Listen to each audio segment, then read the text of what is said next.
সীমান্তে পুশিন চেষ্টাকে ভারতের অভ্যন্তরীণ রাজনীতির প্রভাব হিসেবে দেখছে সরকার। প্রধানমন্ত্রী তথ্য উপদেষ্টা বলছেন, বাংলাদেশকে চাপে ফেলতে নয় বরং রাজনৈতিক কারণে পশ্চিমবঙ্গের বিজেপি সরকার এই সংকট তৈরি করেছে।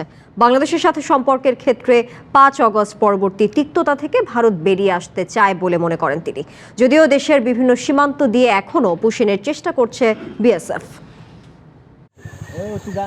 দেশের সীমান্ত জুড়ে হঠাৎ বেড়েছে উত্তেজনা। আন্তর্জাতিক আইন লঙ্ঘন করে গত কয়েকদিন ধরে বাংলাদেশি সন্দেহে অনেককে জোর করে সীমান্তের এপারে ঠেলে দেওয়ার চেষ্টা করছে ভারতীয় সীমান্তরক্ষী বাহিনী বিএসএফ। তাদের এই চেষ্টা রুখে দিতে সর্বোচ্চ সতর্ক অবস্থায় রয়েছে বর্ডার গার্ড বাংলাদেশ বিজিবি।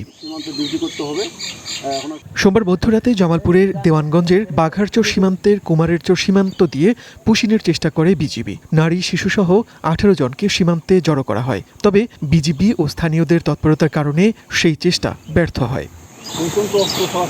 কুড়িগ্রামের রৌমারী উপজেলার বড়াইবাড়ি ও উত্তর বারোবান্দার সীমান্ত দিয়ে নতুন করে ১০ জনকে পুশিনের চেষ্টা হয়েছে। তবে বিজিবি ও স্থানীয়দের সাথে পেরে ওঠেনি বিএসএফ। এভাবে গত কয়েকদিন অনেকবারই সীমান্তের বিভিন্ন পয়েন্ট দিয়ে পুশিনের চেষ্টা করেছে ভারত। এই অবস্থায় নতুন করে আলোচনায় বাংলাদেশ ভারত সম্পর্ক। সীমান্ত অস্থির করে দিয়ে বাংলাদেশকে কি চাপে ফেলতে চায় ভারত?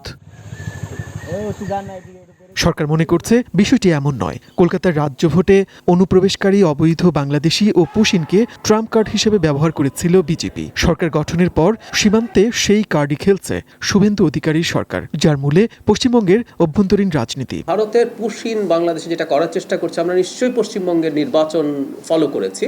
সেখানে নির্বাচনে একটা ইস্যু ছিল, এটা তাদের একটা অভ্যন্তরীণ রাজনৈতিক ব্যাপার, যেটার খানিকটা চাপ আমাদের উপরে আসছে।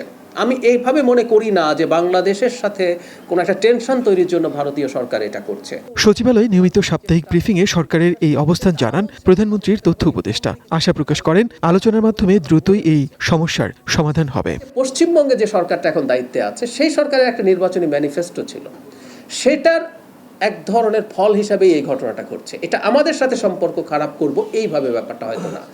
এখন যেহেতু তারা নির্বাচিত হয়েছেন, তাদের এই যে প্রতিশ্রুতি আছে সেই ব্যাপারে তাদের হয়তো কিছু পদক্ষেপ নিতে হচ্ছে। আমি আশা করি এটা রিজলভ হয়ে যাবে। অন্তর্বর্তী সরকারের সময় তলানিতে ঠেকেছিল বাংলাদেশ ভারত সম্পর্ক। বিএনপি ক্ষমতায় আসার পর সেই অবস্থান থেকে ভারত বেরিয়ে আসছে বলে মনে করছেন প্রধানমন্ত্রীর তথ্য উপদেষ্টা। বাংলাদেশে নতুন যে সরকার আসছে, মনির মিল্লাত, ওয়ান নিউজ, ঢাকা। আমরা বিভিন্ন পর্যায়ে যখন কথাবার্তা বলেছি, আমার নিজেরও